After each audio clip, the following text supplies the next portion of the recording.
Bienvenue à ce lundi de la mer intitulé La formation continue maritime du local au global.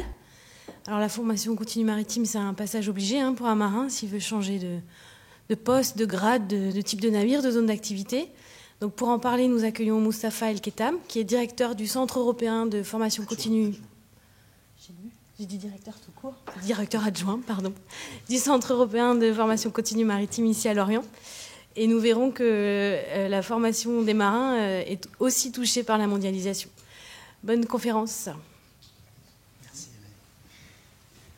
Non, mais si tu dis directeur tout court, il y en a qui vont m'en vouloir, donc je préfère. Donc, alors, oui, merci de cette présentation et merci de votre présence, votre intérêt pour ce sujet, qui est un sujet très classique, mais en même temps très original, puisque en fait, classique dans le sens où tout le monde en a entendu parler, original parce que personne, ce que ça cache vraiment comme complexité, enfin personne, sauf les initiés bien sûr. Et donc c'est pour ça que je souhaite aujourd'hui en fait essayer de montrer devant vous, vous présenter un petit peu ma vision des choses, comment cette formation maritime, essentiellement la partie formation continue, a évolué d'un aspect très, on va dire, très classique, encore une fois du mot, vers une complexité, je dirais, sans équivalent. Alors, pour ce faire, je voulais en fait un petit peu d'abord parler de la formation, mais je me limite parce qu'effectivement, il y a aujourd'hui une formation initiale et une formation continue. Moi, quand je parle de la formation, là, je garde toujours à l'esprit la partie formation continue. La différence en deux mots, il y en a une qui est destinée aux jeunes, qui vont en fait, qui sont dans un cadre scolaire, et l'autre qui est destinée aux adultes, même si le terme adulte ici n'est pas à prendre dans le sens, on va dire, juridique du terme, mais adulte dans le sens où ce sont des gens qui ont quitté la voie scolaire classique pour aller retrouver, je dirais, une voie parallèle. Généralement, le système de la formation maritime française appelle la filière B, qui est en fait la voie parallèle par laquelle les adultes ou les non-scolaires peuvent reprendre le train en marche pour aller en fait vers des formations spécifico-maritimes. Alors, donc je voulais en fait faire cette précision et puis je vais commencer tout de suite par donc vous présenter un petit peu l'objet sous forme d'une carte. Je ne sais pas si elle est visible sur l'ensemble ou s'il faut réduire un tout petit peu pour que ça se voit un peu mieux. Voilà. Donc, en fait, une carte globale de la thématique que je vais aborder. D'abord, en fait, après une petite introduction qui est plutôt une forme pour souligner quelques aspects spécifiques à la formation maritime, et puis quelques repères chronologiques qui sont intéressants à avoir à l'esprit. Et puis là, on aborde un peu la complexité déjà de la structure actuelle de la formation et son évolution. Et puis pour arriver vers les standards actuels qui sont des standards internationaux. Et pour finir, en fait, arriver sur quelque chose qui me semble aujourd'hui le plus significatif de l'évolution de la formation, c'est le passage du statut de marin au statut de salarié. Et c'est quelque chose qui est fondamental dans l'évolution de cette formation. Et puis je conclurai par quelques observations. Alors, donc, pour commencer, il n'y a pas mieux que de poser quelques jalons comme ça, rapides. La première chose, donc, la formation maritime est-il en fait nécessaire et a-t-on besoin de se former? Pourquoi se former? Alors, bien sûr, la réponse est sans appel. Plus que tout autre métier, la formation maritime ou le marin, donc le métier de marin ne se prend pas à la légère. Et donc, c'est classique, c'est aussi connu. Toute faute, ou la première faute, en fait, peut être en fait la dernière, et la première et la dernière, quoi. Donc, ça veut dire que le métier de marin est un métier qu'on paye les fautes cash et parfois on les paye d'une façon dramatique. Donc, forcément, il y a besoin d'apprendre ce métier. Vous me direz, tout autre métier, c'est comme ça. Sauf qu'en fait, en mer, on n'a pas de secours, on n'a pas à côté de soi un plombier ou un chauffagiste ou un médecin qui peut nous dépanner suite à la faute. Là, on est tout seul face à la mer, face aux éléments, et on doit en fait apprendre à gérer, à s'en sortir de cette situation donc, dans laquelle on risque de se mettre à cause d'une erreur ou d'une faute ou d'une imperfection dans le système. Donc la formation maritime est une nécessité donc, impérieuse, il n'y a pas de voilà. Personne ne peut s'en passer, et c'est comme ça depuis la nuit des temps. Et depuis la nuit des temps, en fait, les hommes ont appris à apprendre les uns avec les autres et on se transmet le savoir par le système classique qui est le système maître-apprenti, donc qui est connu depuis la nuit des temps, depuis que l'humanité existe. Il y a toujours une transmission, une initiation, un apprentissage qui se fait au fur et à mesure de la fréquentation entre l'apprenant et le maître. Et cette forme d'apprentissage, aujourd'hui, en fait, reste d'actualité, mais bon, elle est un peu dépassée dans la forme, mais dans le fond, elle reste d'actualité, elle reste celle qui correspond aujourd'hui encore à un certain nombre d'apprentissages maritimes, mais également terrestres. Et c'est pas pour rien qu'on parle de formation par apprentissage ou par alternance ou par contrat de professionnalisation, des choses comme ça. Donc finalement, en fait, cette forme d'apprentissage qui est après tout la plus ancienne de toutes les formes d'apprentissage reste aujourd'hui encore d'une actualité et d'une véracité actuelle. Voilà, donc le maître est aussi un formateur, et ça c'est une clarification qui s'impose. Le maître est un formateur, il n'est pas un enseignant. Pourquoi ? Parce qu'en fait, l'apprentissage et l'enseignement ne sont pas toujours ne signifient pas exactement la même chose. L'apprentissage, c'est une transmission d'une façon, et l'enseignement, c'est une transmission par une autre façon, à savoir, en fait, il y a l'exposé par la transmission de la connaissance, et là, c'est la transmission de savoir-être, de savoir-faire, de savoir-faire d'une certaine façon. Donc, la maîtrise, et donc le maître reste plutôt un formateur. Et dans mon métier aujourd'hui, le formateur de formation continue, on ne parle pas du tout de prof, on ne parle pas du tout d'enseignant, on parle de formateur. Et c'est quelque chose qui nous semble plus adapté à cet apprentissage donc, du métier de marin. Une deuxième remarque, apprendre où ? Est-ce qu'il faut apprendre ? La question s'est toujours posée. Apprendre à terre ou en mer, donc c'est une question qui est après tout liée aussi à la forme même de l'apprentissage. Les marins vous diront à terre on ne peut pas apprendre la mer, mais c'est vrai qu'à terre on ne peut pas apprendre la mer, mais on ne peut pas apprendre la mer qu'en mer, puisque la mer ne permet pas, toutes les formes d'apprentissage ne permettent pas d'apprendre à son aise, à sa guise, à sa façon, la façon dont on a envie, ce qui fait qu'on est obligé quand même de passer par la terre pour aller en mer. Et donc ce conflit entre apprendre à terre ou apprendre en mer, enfin conflit c'est le terme un peu plus fort, mais ce dilemme entre l'apprentissage du maritime à terre toujours pose aujourd'hui, à nos jours, aujourd'hui quelques questions et quelques suggestions, quelques remarques de la part notamment de professionnels qui disent à l'école on n'apprend rien. C'est pas là qu'on apprend, c'est en mer qu'on apprend. Voilà, c'est un discours qu'on entend toujours souvent chez les professionnels pour nous dire vos gars là, ils savent rien quand ils sortent de l'école. Effectivement, ils savent rien, mais ils savent pas exactement rien. Ils savent rien de ce qui doit se prendre en mer. Mais par contre, ils savent quelque chose de ce qui doit s'apprendre à terre et qui est complémentaire de ce qui va être appris en mer. Et l'inverse est vrai aussi, parce que l'ordre de l'apprentissage n'est pas forcément terre-mer ni mer-terre, mais c'est un complément qui est d'ailleurs un alternatif, une alternance entre l'apprentissage en terre et en mer, à terre et en mer. Donc la question donc où apprend-on ? Est-ce qu'on doit apprendre un apprentissage terrestre d'abord, en maritime d'abord, etc. Donc c'est un dilemme qui est posé depuis longtemps. Et puis, là encore, une question très très fondamentale, que doit-on apprendre ? Que doit-on apprendre ? Et là, on va voir tout à l'heure que c'est très complexe, la réponse est très complexe, puisqu'en fait, le savoir-faire technique, il faut apprendre à naviguer, il faut apprendre à tenir son bateau, à piloter, à gérer à la limite son gasoil, son équipage, ses vivres, son activité, mais est-ce suffisant ? Il y a tout le reste, et ce reste-là fait la différence parfois. Et donc tout le reste, et surtout ce reste-là, en fait, devient de plus en plus complexe avec la mondialisation, avec l'internationalisation, puisque ça impose des apprentissages nouveaux qui n'ont pas été prévus dans le technique pur de l'apprentissage du métier de marin. Donc le contenu de la formation s'oppose avec acuité au fur et à mesure et de plus en plus. Et puis apprendre pourquoi. Est-ce que l'apprentissage, est-ce que la formation, c'est une fin en soi? Pourquoi? Pourquoi dans le sens, en fait, est-ce qu'on apprend juste parce qu'il faut se former, parce que c'est réglementaire, parce qu'on doit avoir tel brevet, tel diplôme, ou est-ce qu'il y a une autre raison pour apprendre? Aujourd'hui, en fait, on va à l'école, on va au centre de formation, on va à l'école de l'Hydro ou le NSM ou d'autres structures.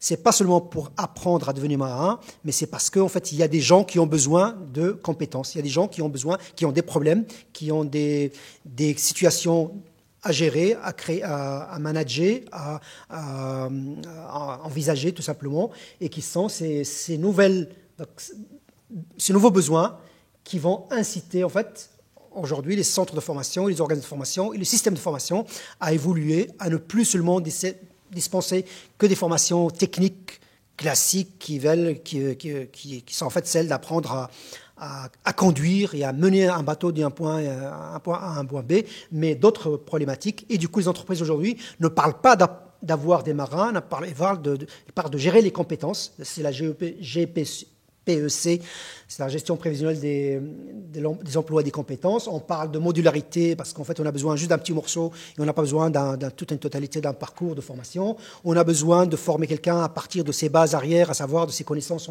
antérieures par la VAE. On a besoin d'un parcours très individualisé, très spécifique. On a besoin de répondre à des attentes particulières, spécifiques d'individus ou d'entreprises.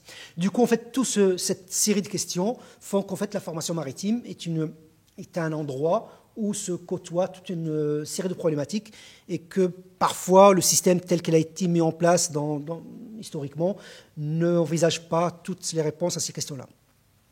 Donc voilà un petit peu en termes d'introduction qui est un peu longue, mais qui permet de planter le décor et on va poser les jalons pour embarquer dans cette discussion qu'on va avoir ensemble tout à l'heure. Alors, quelques dates, quelques repères historiques pour un petit peu voir comment ça évolue. En tout cas, là, on est sur le cas de la France, parce que la maritimité est beaucoup plus large, mais là, je prends uniquement quelques dates, en fait, pour illustrer un petit peu. C'est pas comme ça qu'il faut que je fasse. Il faut que je fasse comme ça. Tac, hop. Voilà. Donc quelques repères historiques. Alors là, je précise tout de suite ma source et je m'en profite pour citer donc je me félicite de la présence de M. Biget, donc qui est l'auteur de ce excellent bouquin sur l'historique des formations maritimes, telles qu'en fait aujourd'hui les écoles de pêche des EMA, des EAM aux EMA, et qui est la source de laquelle je me suis inspiré pour tirer cet ensemble de dates. Donc je ne les fais que les rappeler pour que qu'on voit un petit peu comment ça s'est déroulé, l'évolution. Bon, c'est un peu raccourci parce que le bouquin est beaucoup plus détaillé. C'est très, très intéressant de voir comment cette évolution, dans sa complexité, s'est mise en place au fur et à mesure. Mais là, l'essentiel, c'est de rappeler en fait, tout simplement quelques repères comme ça pour qu'on se rende compte. Alors, les premières dates, on va dire, qui sont significatives en France, c'est les dates, on va dire, du fin du XVIe siècle. On a des ordonnances royales donc, qui ont en fait précisé en fait les conditions dans lesquelles les marins, en tout cas les commandants, les capitaines, les maîtres pouvaient en fait exercer et quelles étaient les conditions à l'époque pour qu'une personne, pour qu'un marin puisse être reconnu comme maître ou comme capitaine d'un bateau qui fait les grandes traversées. Donc déjà à l'époque, on avait déjà posé quelques règles pour qu'on reconnaisse les compétences de certains en fait, profils de marins, d'hommes de mer. Donc ces deux ordonnances, la première en 584 et la deuxième en 681, ont déjà mis en place une réglementation qui donne le cadre réglementaire pour la pratique du métier de marin, en tout cas du marin tel que ça s'entendait à l'époque, à savoir, en fait, ce sont généralement des capitaines et des maîtres des pilotes de bateaux. À la fin du 18e, on a vu en fait déjà le début de l'installation, de la mise en place de certains établissements, généralement des établissements privés, mis en place par des compagnies pour former des capitaines. Donc les écoles d'hydrographie qui ont été en fait mises en place à l'époque pour former donc, des marins aussi bien de commerce que de la pêche lointaine, parce qu'à l'époque, aller faire de la pêche donc je sais pas, à Terre-Neuve ou ailleurs, méritait quand même nécessitait quand même qu'on soit un peu plus compétent que la moyenne. Donc, ce qui fait qu'il fallait mettre en place un système de formation et de mise en situation de ces personnes qui vont faire cette navigation lointaine. Et puis on arrive dans les années donc 1880 où là on a vu en fait mettre en place les premiers cours organisés cette fois-ci à l'échelle locale pour donner des cours aux pêcheurs et ostréiculteurs donc ici en Bretagne. Donc premier cours spécifique de la pêche et l'ostréiculture ont été installés donc à Concarneau précisément. Et puis quelques années plus tard, en fait une dizaine d'années plus tard, donc on a vu la première école de pêche, la première école en fait qui est ouverte ici, pas loin d'ici, donc à Groix, donc sous l'égide d'une structure, donc d'une organisation qui était en fait la société d'enseignement professionnel et technique de pêche maritime qui a commencé déjà à réfléchir en amont à la structuration d'un apprentissage maritime pour former les marins, pour former les patrons de pêche donc à l'échelle locale. Et tout à l'heure, je donnerai la parole donc à M. Biget s'il veut compléter sur cette thématique parce que c'est vraiment le travail qu'il a mené. Et puis après, donc toujours dans la partie historique, à partir des années 1900, là on a vu pulluler ces écoles. Donc sur l'ensemble du littoral français, il y en avait tellement qu'on ne sait même plus s'il y en avait pas, s'il y avait plus que. Enfin, j'ai une anecdote, quelqu'un qui dit qu'il y en avait autant d'écoles que de chapelles pratiquement, puisqu'en fait il y avait dans chaque petite ria, petite crique, petit port de pêche, il y avait son école et on ne pouvait pas. J'ai découvert qu'en fait qu'il y avait Aléchi-Agat et Epamar et Guilvinec. On va dire, c'était quand même. Donc voilà. Donc après, c'était bien sûr, il fallait que chacun s'y mette. Après, on avait des écoles municipales, des écoles qui étaient plutôt privées, des écoles municipales, des écoles, on va dire, le système de l'instruction, donc de l'éducation nationale de l'époque. Et bon, tout ça, donc avançait petit à petit, ça a fini par peut-être un petit peu se structurer, se mettre en place. Et donc, à partir de la fin des années 40, on a vu se mettre en place quasiment les germes de l'actuel système qui aujourd'hui, qui sont les écoles les lycées maritimes pratiquement. Donc, effectivement, cette fois-ci, dans un réseau d'écoles qui a été mis en place sous l'égide donc d'une organisation plutôt, on va dire, tendance jeunesse chrétienne. Et du coup, on a créé cette fois-ci une organisation plus efficace, avec un réseau d'écoles, avec une association de gérance qui s'occupait en fait de toute la logistique, toute la gestion, tout le contenu, etc. Et donc, c'est là on a en fait vu mettre en place le système qu'on a connu, qu'on connaît quasiment actuellement. Alors, voilà un petit peu les hiérarchisations historiques, la chronologie en fait de cette évolution, bien sûr en très très grand raccourci.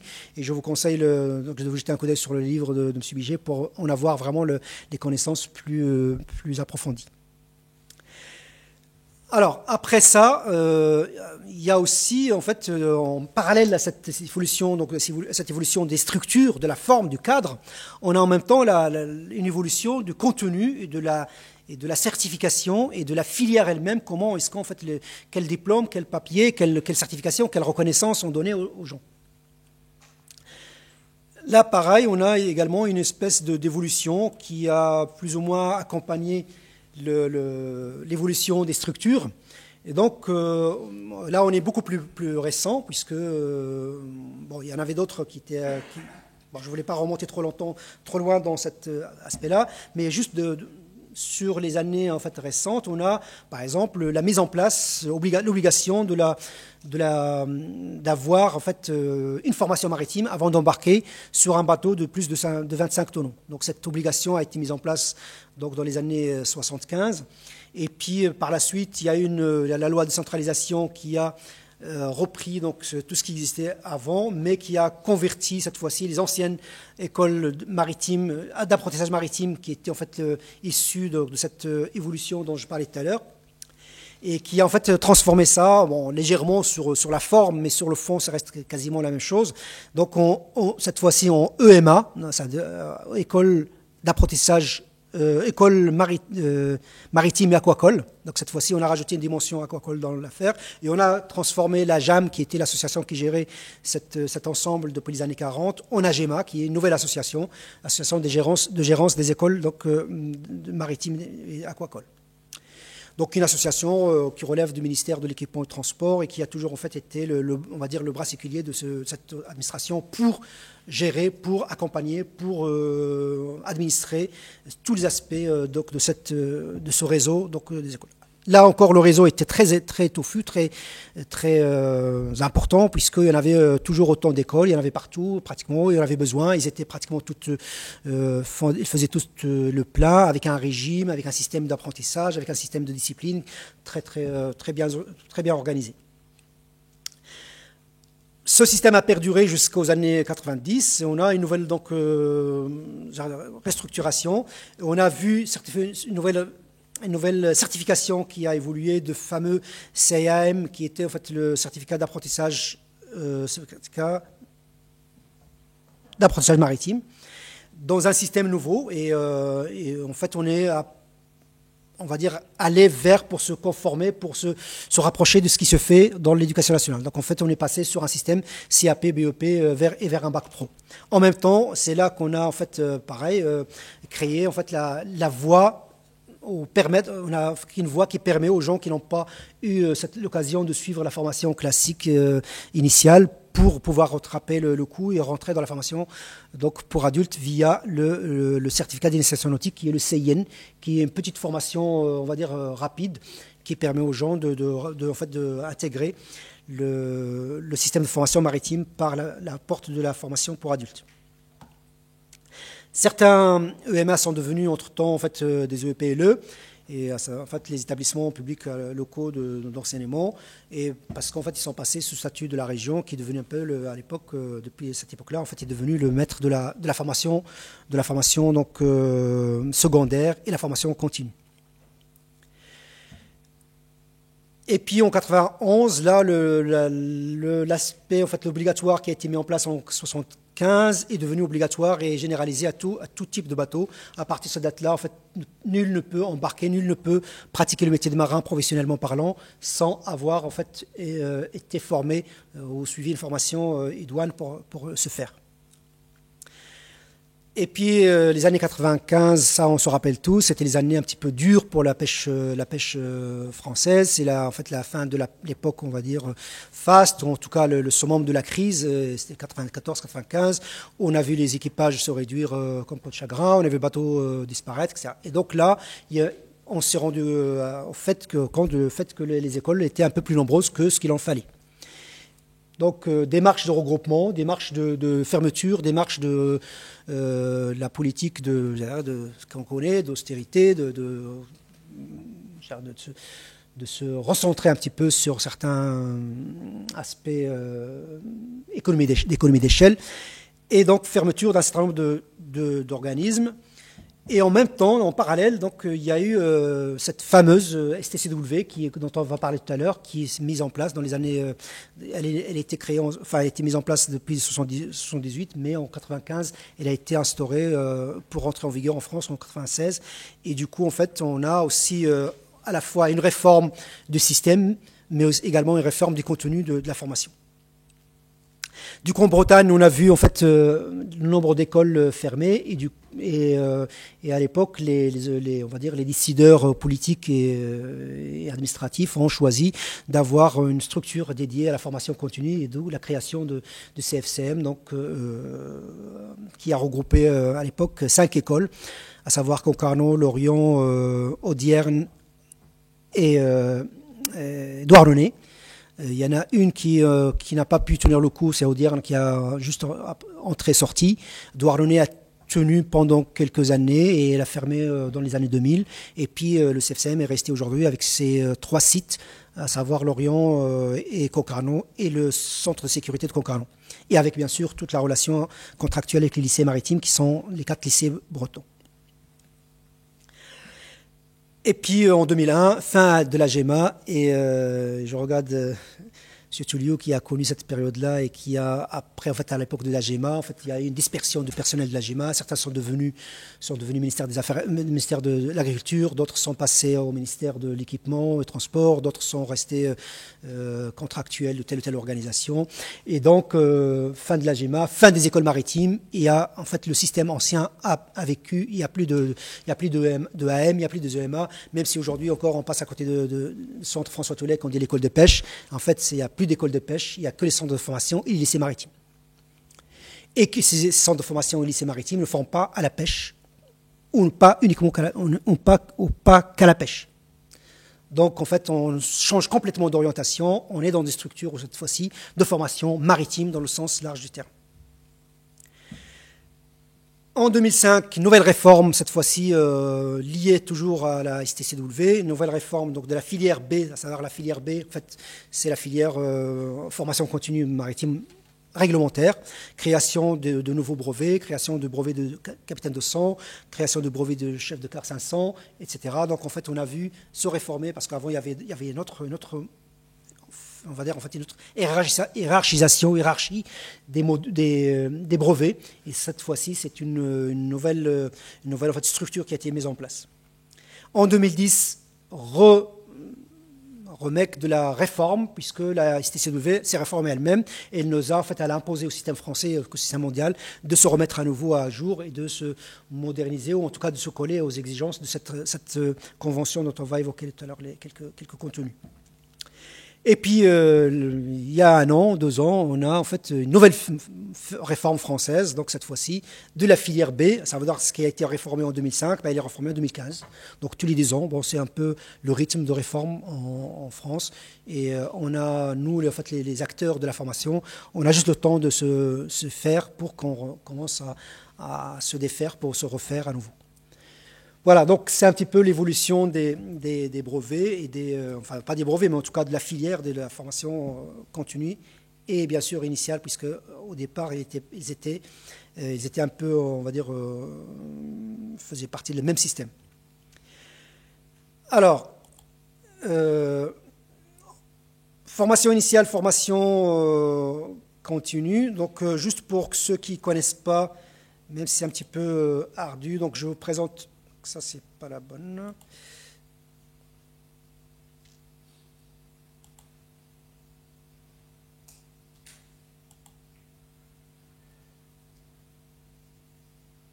Pour ceux qui ne connaissent pas la structure des filières, bon, je vais être rapide, mais en fait, c'est très, très bien fait, mais en même temps, c'est assez complexe. Dans une formation, par exemple, pont, aujourd'hui, donc jusqu'à la réforme qui est en train de se mettre en place. Aujourd'hui, quand on rentre dans la formation par la voie, la formation continue, on peut rentrer donc de civil par le biais de la formation basique, qui est la formation de CIN, qui est une formation qui dure après 8 semaines, et qui permet tout simplement d'avoir le B.A.B.A., les bases pour pouvoir embarquer sur un bateau, surtout du point de vue sécurité, du point de vue voilà. Et on est embarqué en tant que matelot. Généralement, c'était fait pour ouvrir un petit peu plus large le métier à des gens qui n'ont pas eu l'occasion de passer par la formation initiale. De ce CIN, on peut aller tout de suite après en formation capitaine de sang, ou alors on peut venir directement du civil au capitaine de sang. Le CIN, jusqu'à aujourd'hui, n'est pas obligatoire. Dans la réforme qui se met en place, il sera obligatoire de passer par là d'abord. Aujourd'hui, on peut rentrer par là, donc la formation. Je suis toujours sur la filière pont. On rentre par là, on fait la formation qui dure après 4-5 mois. On a le diplôme à la sortie, on navigue. Donc le flèche rouge, c'est navigation commerce. On navigue au commerce et on a le brevet de capitaine de sang qui a des prérogatives dont on peut tout à l'heure évoquer quelques aspects. On valide, donc on navigue donc avec ce brevet pendant quelques temps également, généralement entre 12 et, enfin ça dépend des brevets, mais en 12 ou 18 mois. Et puis on peut revenir faire la formation de chef de car 500. Chef de car 500, c'est alors les 200 et 500 ce sont les tailles des bateaux. On a la formation, on a le diplôme à l'issue de la formation, on valide ce diplôme. Donc ça, c'est la particularité de la formation maritime, c'est qu'en fait, on n'a jamais le brevet à la sortie, sauf si on avait navigué beaucoup avant. Donc, mais si on n'a pas navigué, on a le diplôme et on le va retrouver cette alternance dont je parlais tout au début entre la théorie et la pratique en mer. Comme on ne peut pas faire la pratique pendant la formation, eh ben, on donne la théorie et puis on va faire confirmer cette théorie en pratique pendant une durée donc, qui est donc suffisante pour acquérir le brevet et on devient chef de car breveté. Ce chef de car breveté, il va naviguer pendant un certain temps et puis il va pouvoir passer en fait le brevet il va avoir le brevet de capitaine. Au lieu d'être chef de car, il est capitaine sur un bateau inférieur à 500 tonneaux. Et puis il peut poursuivre pour faire formation d'officier de chef de car passerelle, qui lui donne le diplôme, qui lui donne le brevet après navigation, et puis il peut passer. Et cette filière-là, en fait, est très très efficace, puisque moi j'ai vu des gens arriver avec un CIN et arriver là. C'est très rare de trouver en fait, dans un autre système de formation des systèmes, on va dire, d'ascenseur social qui permet de passer d'un niveau d'instruction basique de pratiquement bac moins 5 à l'équivalent de bac plus 2, plus 3. Et c'est valable aussi bien dans la partie commerce que dans la partie pêche aux plaisances, parce que dans la partie pêche, on retrouve exactement la même chose. Quelqu'un qui est sur un CIN et qui fait son 200, il va pouvoir, s'il le souhaite, faire un module complémentaire qu'on appelle le module formation de capacitaire. Il a le certificat de capacitaire, donc il devient brevet capitaine de pêche, capitaine de 200 capacitaire, contrairement à celui-là qui lui est plutôt commerce, il n'est pas capacitaire à la pêche. Ce module en fait capacitaire, c'est capacité à la pêche, donc c'est un module très réduit, mais qui permet en tout cas d'avoir quelques notions supplémentaires par rapport à ça, et qui sont liées essentiellement au milieu de la pêche.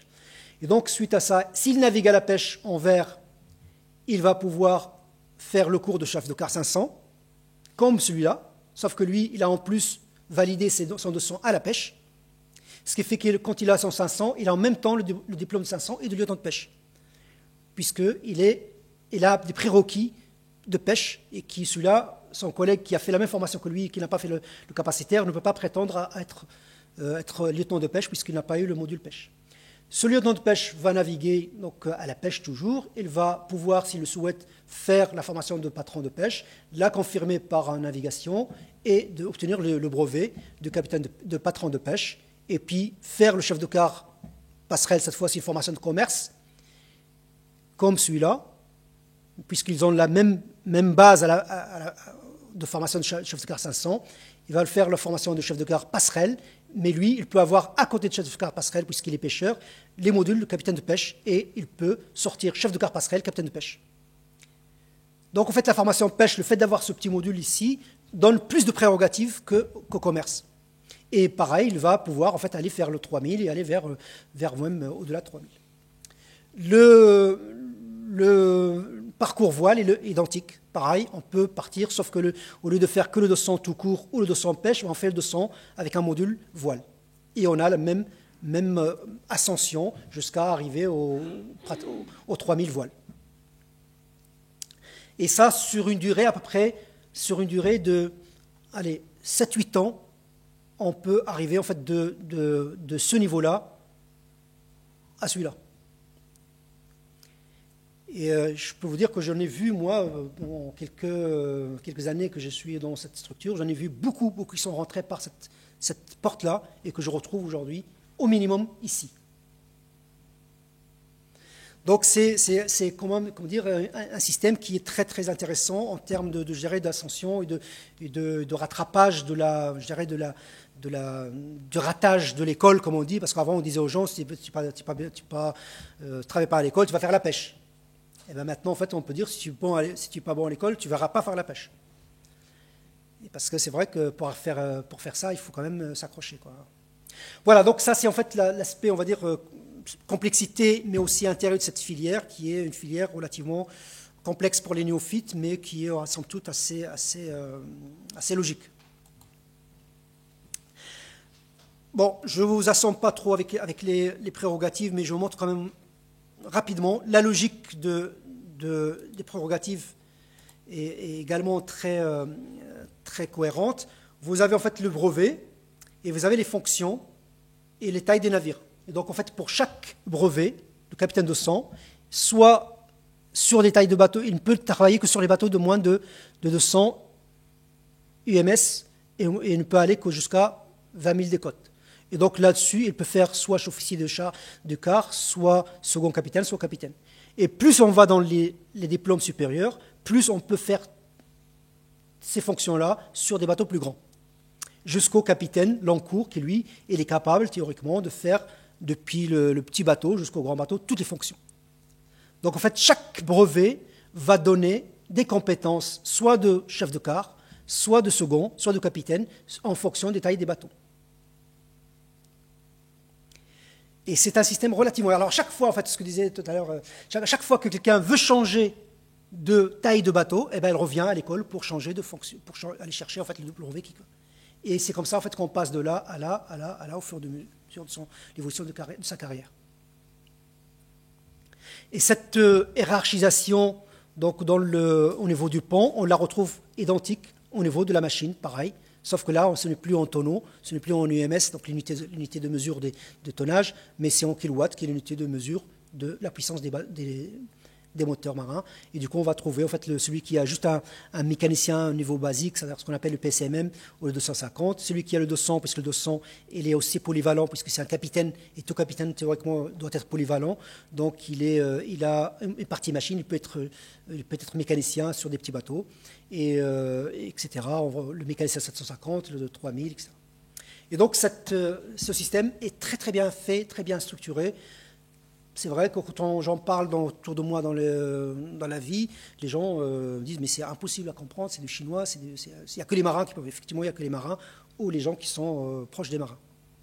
Puisque le grand public, en fait, ignore cette complexité et qui, pourtant, nous, on milite aujourd'hui, par exemple, au niveau des structures comme Pôle emploi, les missions locales, les gens qui orientent, etc., pour leur expliquer, ils comprennent absolument pas ils confondent le capitaine 500, le capitaine 700, 400, 300. C'est vrai que c'est un jargon. Mais je pense que c'est à peu près pareil. Quand tu parles de RMD, tu dois un petit peu te battre pour qu'on comprenne ce que ça veut dire. Mais c'est un peu notre... voilà. Alors voilà un petit peu les filières, les structures qui ont évolué. Après, à ça, en fait, pourquoi cette évolution aussi? C'est pour s'adapter à cette fameuse, je dirais, ces fameuses contraintes liées à la standardisation internationale via la STCW. Donc la STCW, c'est quoi? C'est qui? D'où ça vient? Ça vient de quelque chose qu'on appelle l'OMI. Pour ceux qui ne connaissent pas, c'est une organisation internationale. En 1848, donc, une convention de Nations Unies donc, a été signée à Genève et qui portait donc création d'une organisation internationale de l'ONU, donc, qui s'appelle donc, de la mer, qui est l'OMI, donc l'Organisation mondiale maritime internationale. Et l'IMO, pour ceux qui regardent les bateaux, c'est marqué dessus numéro UMO. Donc c'est un numéro en fait, international lié en fait, à la codification de tous les bateaux part dans un registre de l'OMI. Le rôle de cette organisation, donc, c'est d'élaborer et de mettre en œuvre des réglementations maritimes communes à tous les États. Aujourd'hui, il y a en fait pratiquement 168 plus 3 États observateurs qui ont signé cette convention. C'est-à-dire pratiquement tous les pays marins du monde, tous les pays qui ont des flottes, tous les pays qui ont intérêt en fait, à adhérer. Pratiquement personne n'est plus aujourd'hui en dehors de l'OMI, c'est impossible. On ne peut pas rester en dehors. Elle est structurée en comités donc, spécialisés par domaine. La plus importante, c'est la comité de sécurité maritime. C'est elle en fait, qui, celle aussi de la protection du milieu marin. Ce sont les plus grandes en fait, structures, les plus grosses parties de cette organisation qui légifère sur en fait, notre relation, la relation des États avec le monde maritime. Alors, qu'est-ce qu'elle a fait, cette OMI? En fait, elle a édité pratiquement une quarantaine aujourd'hui. Elle a en fait, émis une quarantaine de textes réglementaires qui ont été promulgués donc, essentiellement sur la partie donc, convention. En fait, il y a d'autres textes, mais ce sont essentiellement les conventions qui sont les formes juridiques qui sont les plus éditées. Ces dernières, en fait, ces conventions, on peut les caser, enfin les mettre sous forme de 3 groupes, 3 catégories, à savoir celles qui tiennent de la prévention des accidents en mer. Donc, la plus célèbre, c'est la SOLAS, Safety of Life at Sea, donc sauvetage de la vie humaine en mer, et la pollution, la MARPOL, et puis celle qui nous concerne ce soir, à savoir la STCW, qui est l'une des plus célèbres également. Après, il y en a d'autres. Donc, c'est une convention, par exemple, sur le sauvetage, les règles de sauvetage de recherche en mer, la SAR, ou alors celle qui concerne tout ce qui est indemnisation, tout ce qui est réglementation sur les assurances, sur les responsabilités civiles. Et le plus connu, celui qu'on connaît le plus ici en Bretagne, c'est le FIPOL, dont on s'est un petit peu fâché pendant quelques années par rapport aux certains naufrages qu'on connaît ici. Donc voilà, en fait, c'est sa fonction principale, c'est de mettre en place la règle du jeu, les standards, le cadre dans lequel les États vont coopérer, vont travailler, parce que nul ne peut travailler tout seul sans ce cadre-là. Puisque d'abord, le monde maritime est forcément international, et du coup, il faut légiférer là-dessus, il faut mettre en place Alors, il y a d'autres conventions qui ne sont pas dans le cadre de l'OMI, ce sont des cadres plutôt des conventions de droit international commercial, à savoir tout ce qui est en fait les conventions de Genève, qui sont sur l'aspect transport maritime. Et là, on n'est pas dans le cadre. Alors, de ce fait, en fait, les conventions internationales arrivent, elles sont transformées au niveau européen sous forme de textes intégrés dans la réglementation communautaire, qui elles-mêmes vont descendre au niveau national, qui vont on va dire, s'intégrer au droit national. Et aujourd'hui, toute la législation qui gère les formations maritimes en France sont inspirées d'une façon directe par ce qui a été mis en place par la STCW. La STCW et les autres, mais en tout cas la STCW, c'est le cadre qui fait qu'aujourd'hui les textes français qui réglementent la formation sont ceux qui sont directement, pas inspirés, mais pris textuellement quasiment de la convention de l'OMI.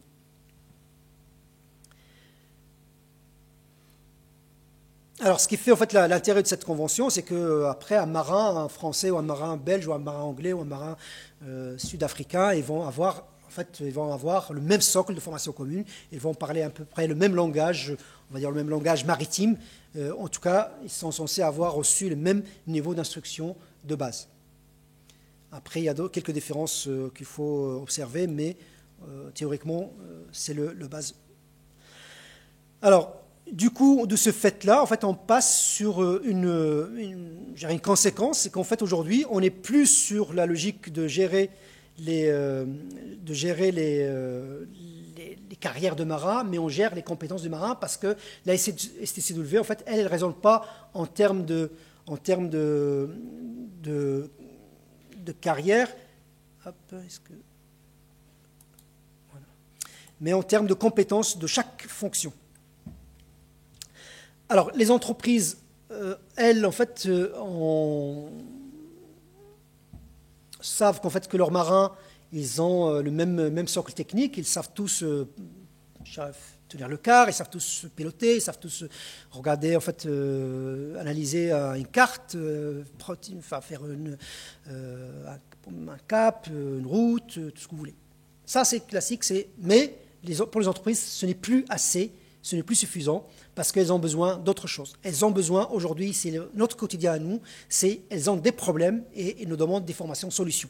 Et ils disent, moi, mes marins, je dis n'importe quoi, mais ne purgent pas.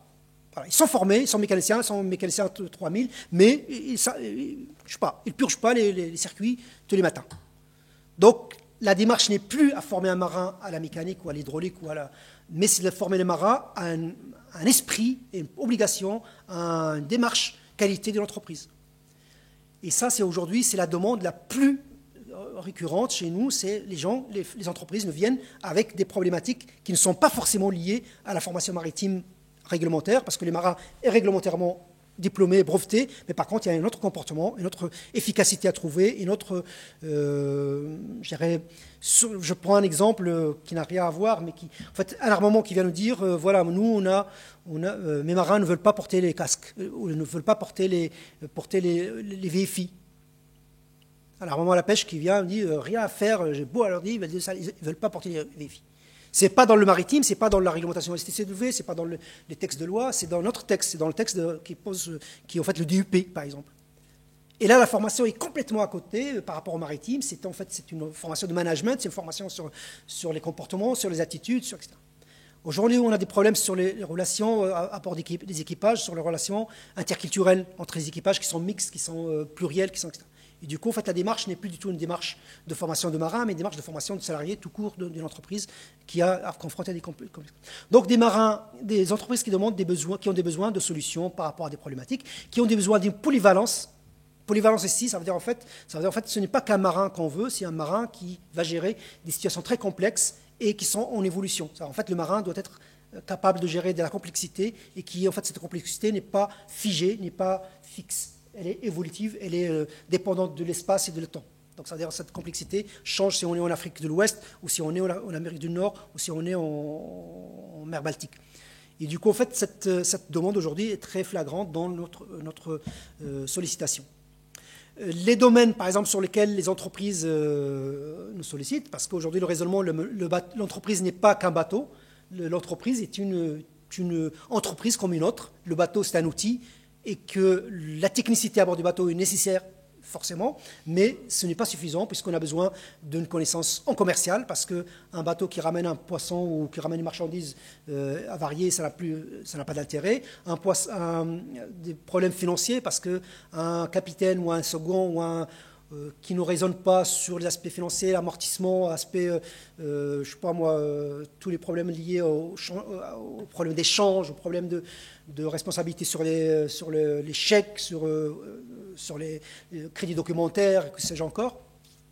Les problématiques juridiques est cruciales aujourd'hui, c'est même l'un des points angulaires aujourd'hui, et le point angulaire est le point faible de la formation maritime, puisqu'en fait, tout est juridiction, tout est réglementation, tout est loi, et aujourd'hui, les marins sont submergés ils sont même assommés par le poids de textes et le poids de l'aspect, on va dire, réglementaire et juridique des choses. Le problème culturel, j'évoquais tout à l'heure, en fait, quand vous travaillez en Bretagne, quand vous travaillez je sais pas, en Chine, ce n'est pas du tout la même approche, ce n'est pas du tout la même démarche, pas du tout la même façon d'aborder les choses. Quand vous êtes en face, en plus de problèmes sociaux, problèmes de risques psychosociaux, de risques de syndicalisme, etc., les marins ne sont pas du tout formés à cet aspect des choses. Le réglementaire, je l'ai évoqué, les aspects politiques, les aspects administratifs, les stratégies de l'entreprise, sa stratégie de développement, est-ce qu'elle a envie de se positionner, pourquoi elle veut se positionner aux Seychelles et non pas, je sais pas moi, à La Réunion, parce qu'il y a une démarche qui est complètement différente. Donc tout ça, en fait, le marin, lui, qui est habitué à un aspect technique, purement technique, et ben, quand vous lui parlez de ça, il dit, mais qu'est-ce que c'est que ça sert à rien tout ça, on n'a pas besoin. Moi, je ne suis pas venu pour apprendre des trucs comme ça. Je suis venu pour savoir, je ne sais pas moi, mettre mon pilote automatique et me reposer dans ma cabine. Donc voilà, je tire un peu le trait. Mais effectivement, aujourd'hui, c'est un combat aujourd'hui que nous on a avec nos formés, nos stagiaires, pour leur dire que le marin, aujourd'hui, il doit être, je dirais, quelqu'un qui doit avoir des notions très polyvalentes, très diversifiées, et parce que son métier aujourd'hui nécessite ce type d'approche. Donc effectivement, pourquoi on leur demande ça? Parce que d'abord, les employeurs, eux, ne sont plus comme avant. Les employeurs ne sont plus des armements classiques comme on les a connus jusqu'à qu'on en connaît encore quelques-uns. Mais en fait, aujourd'hui, la tendance, c'est qu'en fait, on est dans une logique mondiale, dans une logique globale, dans une logique de gestion complètement différente. Mais avant de les aborder, juste quelques chiffres comme ça pour info. Aujourd'hui, les gros bateaux, on va dire plus de 500 tonneaux, on a à peu près 43 000 navires donc, au niveau mondial, avec quelque chose comme 9 600 propriétaires de navires. Ces navires sont propriétés de gens, mais qui sont parfois gérés par d'autres gens. Donc, 10 000 gérants, dont certains propriétaires, mais pas tous. 49,7% d'armateurs sont concentrés dans 4 pays. Donc les gros armateurs, les gros faiseurs aujourd'hui sont quasiment monopolistiques.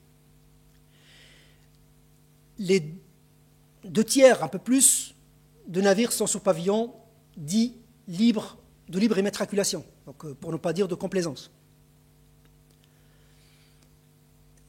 qui sont quasiment, là encore, monopolisés par 3 pays, le Panama, le Libéria et les îles Marshall. Donc ça montre déjà qu'on n'est plus du tout dans la logique d'armateur, on est dans la logique d'entreprise multinationale, dans une logique d'entreprise qui n'est pas lié à un territoire. Ce n'est pas l'armateur d'ici, du coin, qui a un lien affectif, culturel avec le marin, qui parle de la même chose, le même langage, même référence, même repère. Non, on est sur un truc qui est anonyme, qui emploie des gens, qui voilà. Et on est sur 1 250 000 marins aujourd'hui. Et on considère qu'on a un déficit chronique d'officiers.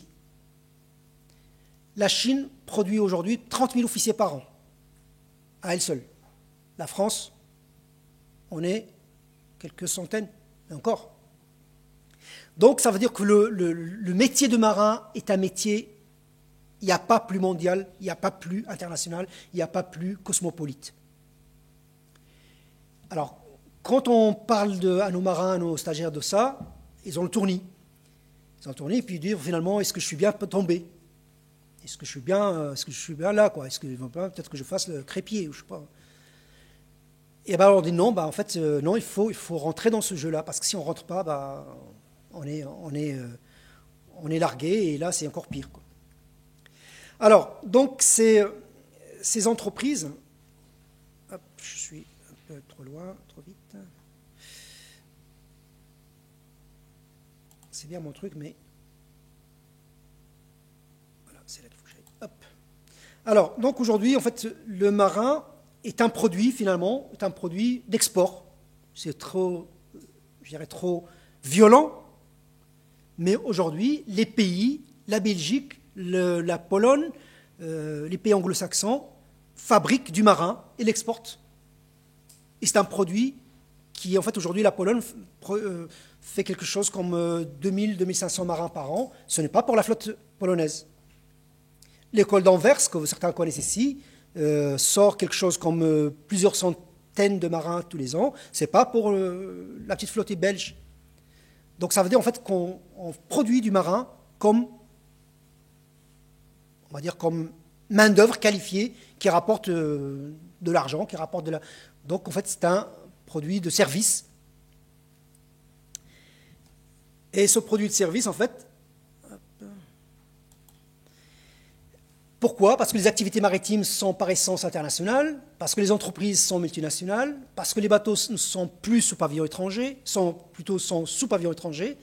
Les marins, tous ou la plupart expatriés, les marins qui restent travailler donc à la maison sont de moins en moins nombreux. Les équipages sont multiculturels. Il n'y a plus aujourd'hui un bateau qui a un équipage 100% français. Donc c'est une donnée qui fait partie aujourd'hui, que nécessite qu'on la prend. Hein. Les employeurs ne sont plus des sociétés d'armement, mais des sociétés d'intérim, qu'on appelle vulgairement, ou pas vulgairement, mais plutôt pudiquement, j'allais dire, les manines. Ça vient de l'homme. En fait, de fourniture d'hommes. On a connu ça à l'époque des grandes révolutions industrielles, où on a été chercher les humains pour les faire travailler. Donc exactement la même forme. Donc bien sûr, il y en a, la plupart sont basés en Asie du Sud-Est, en Philippines, etc. Mais ça commence à être basé aussi ici, à Paris, à Monaco, partout. Et ce sont des gens en fait, qui recrutent des marins pour les mettre à disposition d'exploitants de bateaux. Les armateurs ne sont plus des armateurs, mais des utilisateurs d'une main-d'œuvre importée, et de préférence, je dirais, très pratique, quoi, qui n'est pas compliqué à gérer. Parce que dans l'esprit aujourd'hui de ces armements, le marin, en fait, il ne doit pas être un problème, il doit être plutôt une solution. Du coup, qu'est-ce qu'il fait le centre de formation? Eh bien, le centre de formation, il devient en fait le pourvoyeur d'une main-d'œuvre compétente. Donc, en fait, nous, on a aujourd'hui comme mission, c'est malheureux à dire, mais en fait, on produit la main-d'œuvre compétente, la main-d'œuvre qualifiée, exportable. Et puis, le centre de formation répond aux spécificités des entreprises. Donc, qu'elles puissent en fait gérer leurs compétences. En fait, je veux gérer mes compétences, il faut que je prévoie, dans 2 ans, j'ai besoin de, je sais pas, 50 profils. Donc, le centre de formation, il se prépare à produire à mettre en place ce profil-là. À fournir des prestations, donc pas seulement dans l'école des pêches, comme on faisait avant, mais in situ, c'est-à-dire en fait sur place, là où il faut, au bon moment. En fait, aujourd'hui, nos formateurs, c'est pour ça que nos formateurs aujourd'hui vont en Afrique de l'Ouest, vont en Asie du Sud-Est, vont partout. C'est là où il y a le besoin que la formation doit avoir lieu, et non pas là où il y a la formation que le besoin va avoir lieu. Donc ça veut dire en fait qu'aujourd'hui, les centres de formation, les organes de formation doivent s'adapter à cette demande très nomade, très mobile, très ponctuelle, très volatile. C'est une activité très, je dirais, très souple, qu'il faut réagir au quart de tour pour répondre à ces entreprises, sinon ils vont aller ailleurs.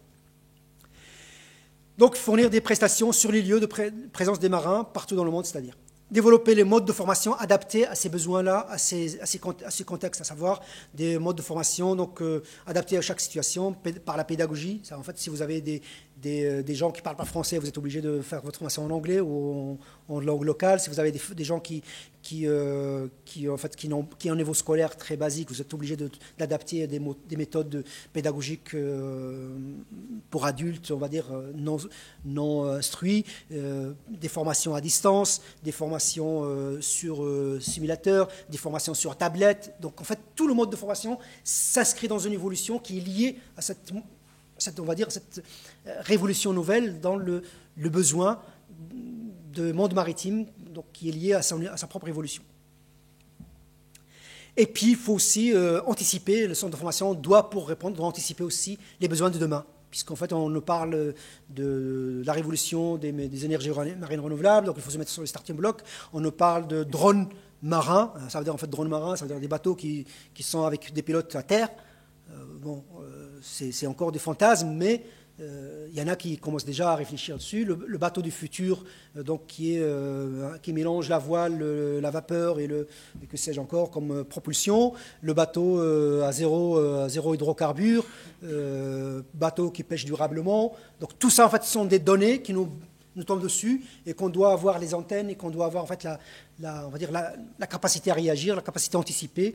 Et on a déjà quelques demandes comme ça fantaisistes parfois. Et bon, il faut s'y préparer. Donc ce n'est plus du tout l'école qu'on a connue dans les années 60, 70, 80, etc. On est dans une logique complètement différente. Alors, voilà un petit peu cette évolution. Bon, elle n'est pas dramatique, mais c'est quand même quelque chose de nouveau. C'est quand même une évolution relativement on va dire, pour nous qui sont un petit peu d'un certain âge, nous perturbe. Mais c'est celle de la jeunesse, Y Generation, comme ils disent. Et puis, voilà. Alors, pour conclure, en fait, je prends en fait quelques phrases comme ça. Je fais un petit peu de rime. La mer est l'avenir de la terre, c'est classique comme phrase, c'est vrai. Ça veut dire, en fait, pour moi, ça veut dire quoi? Ça veut dire qu'on ne peut pas ne pas y être. Il faut qu'on soit en mer. Ça, en fait, quand je dis nous, je parle de la France, je parle de la Bretagne, je parle de l'Orient, je parle de... Voilà. C'est un lieu où il faut être demain, sinon on est... Alors, pour y être, donc pour naviguer dans cet avenir maritime, il faut construire donc, et garder nos navires. Si on n'a pas de bateau, on ne peut pas embarquer.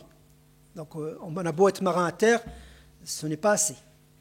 Il faut aussi préserver nos activités et nos territoires maritimes, parce qu'en fait, si on a des bateaux et qu'on n'a pas de construction navale, qu'on n'a pas l'électricité marine, qu'on n'a pas nos activités qui sont territoriales, on peut avoir des bateaux et les exporter, les baser à Las Palmas ou les baser ailleurs, et puis ça ne sera plus nos bateaux.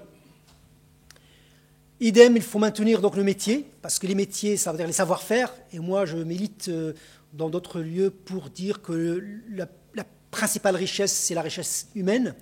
Et si on n'a pas les hommes, si on n'a pas les savoir-faire que nous avons accumulés, ce que nous avons construit avec patience, avec de génération en génération, eh ben, on peut toujours faire. C'est les autres qui vont prendre la technicité, c'est les autres qui vont prendre l'intellect, c'est les autres qui vont avoir les idées.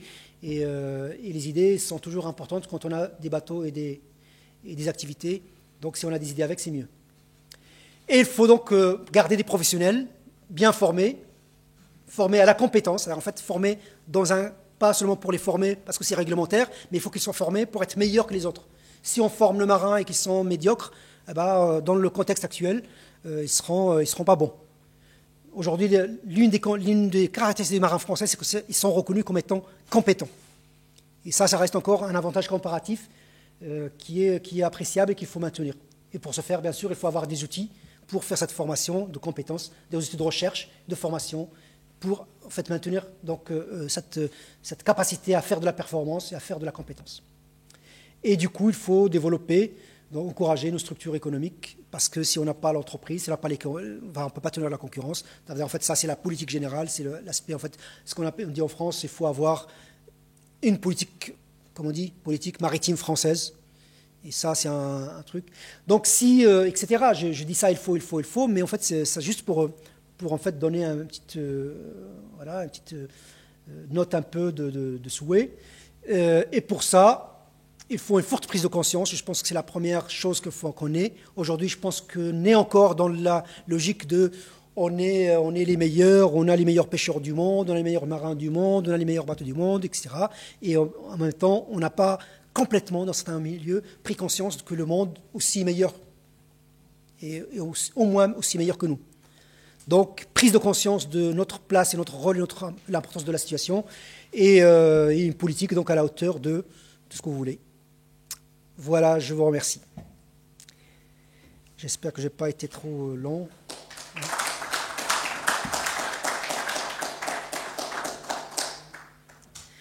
Alors, je vous conseille, pour ceux qui n'ont pas vu ce livre, il est excellent.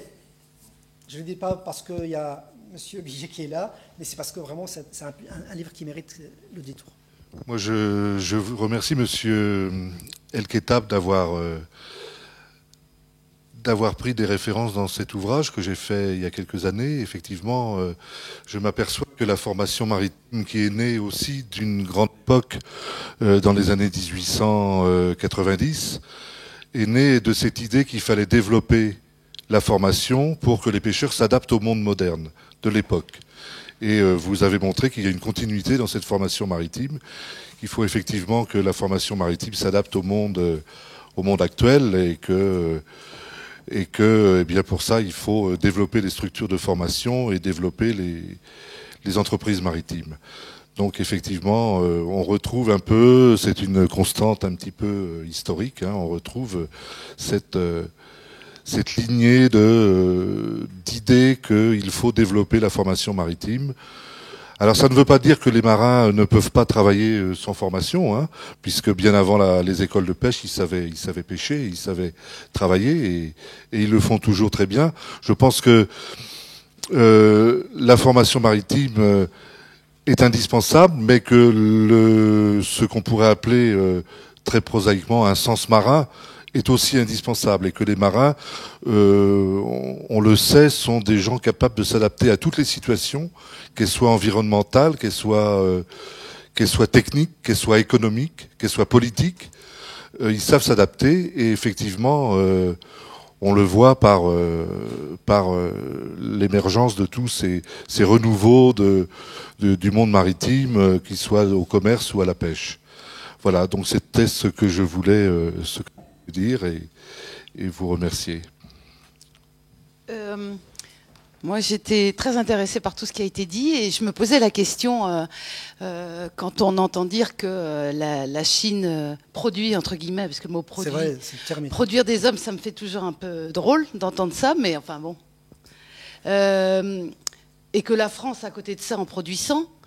Comment est-ce qu'il peut y avoir une organisation au niveau européen? Est-ce que ça a été pensé, ou est-ce que chaque pays européen bon, j'ai relevé aussi que l'Allemagne fait partie des 4 pays qui ont le plus d'armateurs. Oui. C'est pas ça? C'est les capitaux. J'ai mal compris? Non, si. Voilà. Et donc, voilà, ma question c'est ça. Est-ce que sur le plan européen, on songe à quelque chose? Bon, en fait, moi, là, je n'ai pas de réponse exacte. Ce que je sais, c'est qu'en fait, aujourd'hui, il y a deux parties de la formation. En fait, il y a tout ce qui est réglementaire. Là, les Européens, en fait, ont standardisé en partant de la Convention, standardiser leurs pratiques, les équivalences de diplômes entre les pays. Un marin espagnol, quand il vient en France, il a la même prérogative de pratique en France qu'en Espagne. Mais par contre, en fait, ça c'est tout ce qui est réglementaire. Ça c'est l'aspect vraiment technique marin et maritime. Et par contre, le problème, c'est qu'en fait, la formation, d'une façon générale, et ça même dans d'autres secteurs, est un secteur économique, est un secteur concurrentiel, dans lequel en fait, on n'a pas toute la liberté. C'est le marché qui commande. Aujourd'hui, nous, le CFCM, on est une structure publique, mais on ne peut pas avoir un seul rang de la publique. Tout passe par appel d'offres, tout passe par en fait le marché, parce qu'en fait si on est, c'est comme tu sais, comme l'association, dès que tu es sur la partie marchande des choses, tu rentres dans un cadre de la loi de la concurrence, etc. Ce qui fait que c'est un secteur de concurrence, c'est un secteur où les pays se tirent dessus et chacun tire la couverture à soi. Et je pense que en termes de se mettre en Europe, enfin entre Européens pour affronter, on n'est pas du tout dans cette logique. On est plutôt dans la logique de concurrence entre la France et la Belgique sur la formation. On est entre les Anglais qui produisent des brevets, des diplômes, on va dire strict minimum etc., qui sont pas valables en France parce que le niveau français, enfin l'exigence française sont plus élevées que les exigences anglo-saxonnes. Donc on n'est pas du tout dans cette logique. Sur le standard international, ça oui, on est sur une logique réglementaire. Et là, les Européens sont tous au même rang. Par contre, sur la logique en fait compétition et concurrence, là, chacun, enfin ce que j'en sais, chacun. Nous, on a créé on a travaillé sur un projet européen pour fédérer pratiquement 5-6 organismes de formation maritime en Europe dans un cadre en fait d'un projet Interreg. Et on a travaillé avec les Portugais, les Espagnols, les Irlandais et 2 structures françaises. Et on s'est rendu compte qu'en fait on était très copains dans un premier temps, mais dès qu'en fait il s'agissait de qui va utiliser, l'idée c'était en fait de fédérer nos activités pour avoir des modules. Chacun fait une partie des modules qui sont les mêmes partout en anglais, etc. Finalement, on s'est rendu compte que chacun en fait veut avoir le module qui est le plus lucratif. Et du coup, effectivement, on est dans une logique de concurrence. Et pour l'instant, malheureusement, on est plutôt dans chacun pour soi. Merci Mustapha pour ça clarifie beaucoup les choses. Merci surtout pour le diagramme où on voit toutes les formations en parallèle. C'est très intéressant. Alors puisqu'on est à l'Ifremer, bon, je sais que dans les cursus, il y a des modules sur la sélectivité, par exemple, des engins de pêche, des choses comme ça, auxquels on peut participer. Mais c'est concernant la gestion des ressources. J'imagine qu'il y a un peu de formation là-dessus, et c'est de quel ordre et à quel niveau aussi? Est-ce que c'est au capitaine de sang ou au-delà, quoi? Et quel type de formation? Par exemple, tu parlais du RMD, du rendement maximal durable. Est-ce que c'est des notions qu'on inculque aux patrons pêcheurs, par exemple? Alors, oui. La réponse est oui, clair. Mais en fait, c'est moi d'ailleurs, en plus, c'est moi tu devines que c'est moi qui me charge de cette tâche très difficile, puisqu'en fait, dès qu'on rentre dans cette logique, dans ce discours, dans on va dire cet échange sur ces thématiques-là avec les marins pêcheurs, on est immédiatement dans une logique d'affrontement, je dirais, de vision par rapport à des schémas, par rapport à des voilà. Donc ce qui fait qu'en fait que le contenu lui-même a été pensé vraiment pour transmettre, pour faire passer un message aux marins sur la nécessité de préserver un écosystème marin, sur la nécessité d'organiser l'exploitation, sur la nécessité d'une pêche rationnelle, etc. Donc toutes les notions en fait que tu connais et que je connais aussi bien. Enfin, je veux dire que tu connais aussi bien que moi.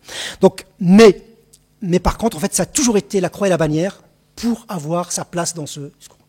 Moi qui, en fait, officier dans cette matière, je passe la moitié de la séance à me faire contredire et à lutter pour voilà.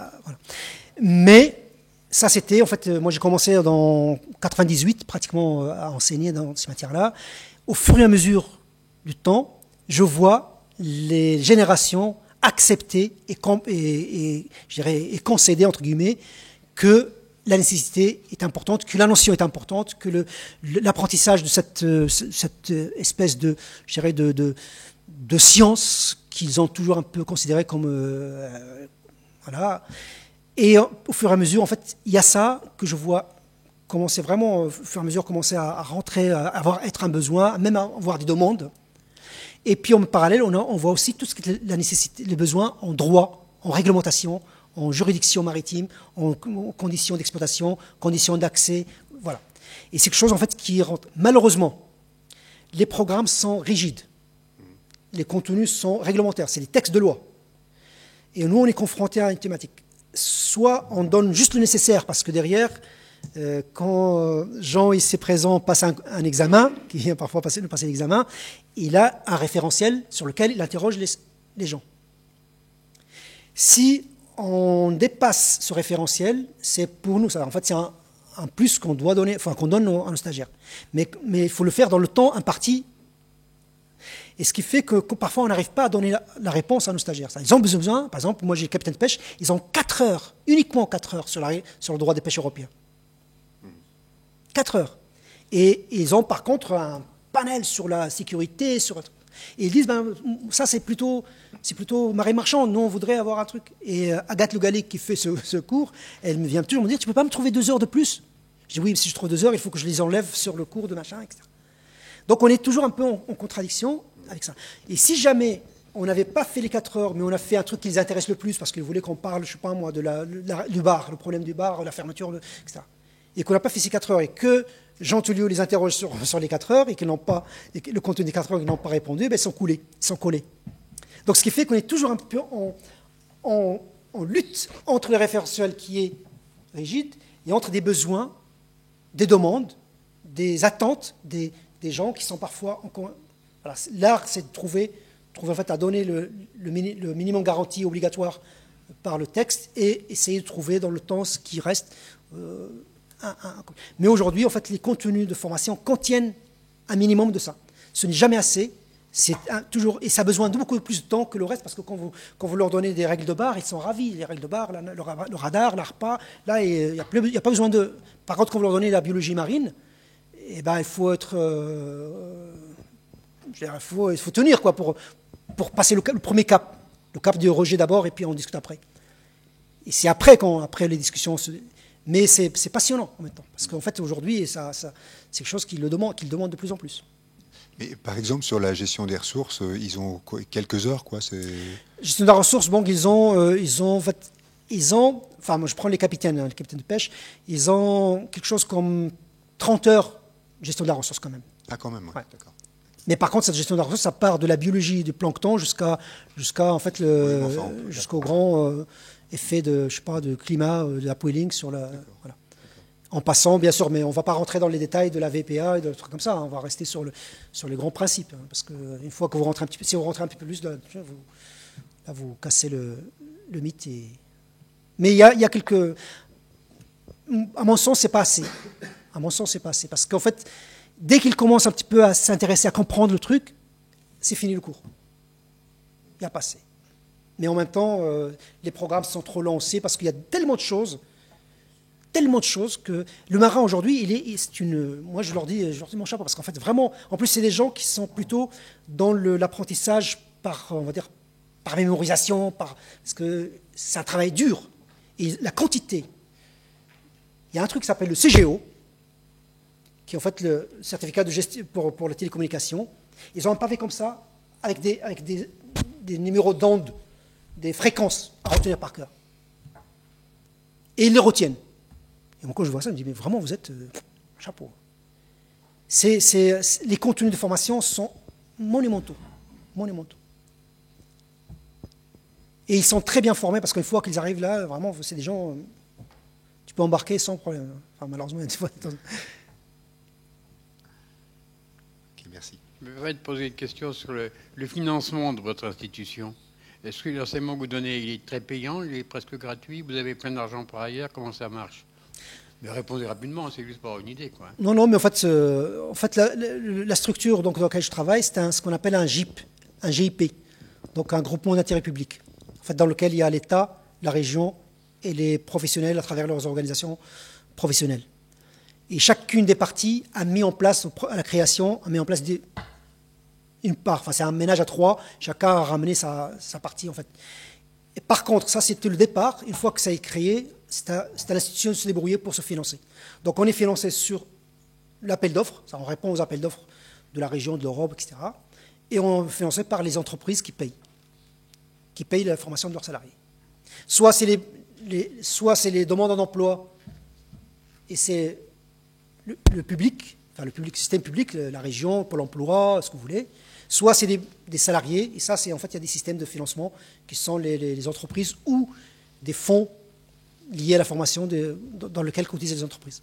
Donc, ce qui fait, on est en autofinancement et on n'a pas de subvention. On a un apport initial, par exemple, le bâtiment que vous connaissez, ça appartient à la région. Donc c'est la région, puisque la région est dans notre conseil d'administration, la région a mis en place. Les professionnels qui ont construit, qui ont payé les simulateurs à un moment donné, à l'époque de la SEM, c'est les professionnels qui ont mis en place leur outil. La région Bretagne, l'État français a mis à disposition un certain nombre de choses. Donc ce qui fait qu'on est dans une espèce de truc qui est original. D'ailleurs, aujourd'hui, beaucoup d'organismes passent ce statut GIP, qui n'est pas exactement une association, mais pas non plus une boîte privée. Par contre, nos statuts à nous, on est des salariés du privé. Oui, bonjour à tous. Bonjour, Monsieur Biget. Souvenir d'Audierne. Bon, je vais coincer une casquette multivalente, là, ou polyvalente, parce que pour avoir été capitaine de première classe, directeur de lycée et aussi administrateur, donc en fait, j'ai développé tout le processus lié à la formation, entre autres. Ce que je voulais dire, c'est que c'est très intéressant ce qui a été dit là aujourd'hui, parce que je crois que Mustapha a bien développé l'existant, les cursus et les freins sociaux et freins, je dirais, de l'État liés à une formation, et aussi ce qui a été dit par les scientifiques. Et je trouve ça très très riche. Bon, ça mériterait d'approfondir, mais ce qu'il faut savoir, c'est que le marin, le produit marin, il est fait ça a été vraiment bien dit par toi, il est fait dans le but de produire quelque chose à bord. D'abord sa propre sécurité, puisque on est tout seul, et ensuite de répondre aux besoins de l'armateur. Alors c'est valable au commerce, c'est valable à la pêche, c'est valable à la voile. Ça veut dire que commercialement, il doit rapporter quelque chose. Il doit être une plus-value par rapport à un outil. Donc il a intérêt à bosser, entre parenthèses, et à avoir un comportement digne des besoins de l'armateur. Alors, au-delà de ça, c'est assez immédiat.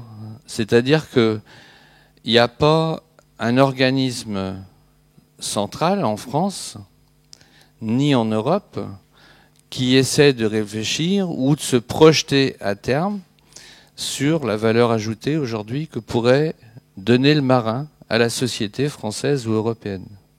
On travaille sur du court terme, et il faut savoir que dans l'organisation des cursus, que soit la pêche ou au commerce, participent des enseignants, qui sont pour certains originaires du milieu, participent des enseignants qui viennent de l'extérieur, heureusement, parce qu'il faut enrichir ce milieu, mais participent aussi pour beaucoup des armateurs, donc des gens qui veulent tout de suite un résultat à hauteur de leurs exigences.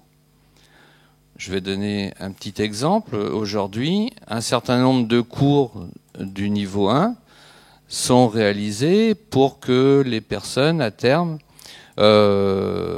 soient de bons pilotes, soient de bons techniciens au niveau du maritime à terre.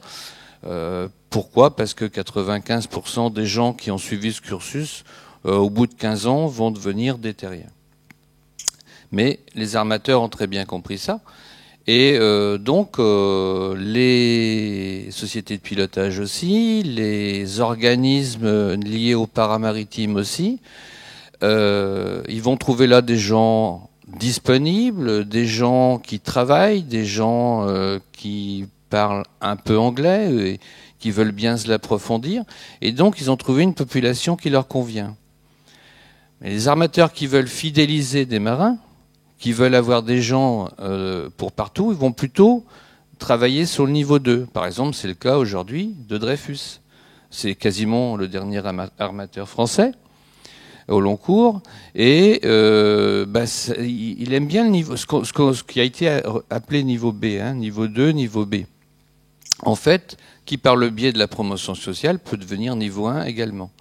Mais ce sont des marins, des officiers, machines ou ponts, qui vont rester un peu plus longtemps, qui vont fournir un travail supplémentaire, donc qui vont être plus rentables pour l'armateur. Et donc, ce que l'armateur va demander à ces gens-là, c'est d'avoir une grosse capacité à être extrêmement polyvalent dans leur milieu, à devoir s'adapter à tous les types de machines ou tous les types de navigation ou à d'autres milieux maritimes dédiés à l'offshore, par exemple, ou dédiés à des types de navigation spécialisées, mais ça reste dans un contexte assez précis. Donc voilà. On n'a pas un comité Théodule aujourd'hui au niveau de la marine marchande. Il y a certainement des comités Théodule au niveau des bateaux, au niveau de la gestion des navires, pour réussir à accaparer des subventions. Mais il n'y a pas de comité de réflexion sur l'homme et sa place, entre parenthèses, dans cette société de navigants. En tant qu'homme, hein. Je dis bien en tant qu'homme. D'accord ? Voilà. Enfin, je la connais pas, du moins. Je sais pas. Merci. Bien, je vous remercie de votre attention et je remercie Dominique de m'avoir invité donc à échanger avec vous. Et je remercie Naïk donc pour sa gestion et son organisation. Et puis je vous souhaite une bonne soirée. Merci beaucoup. Bonne soirée à vous. Merci Mustapha.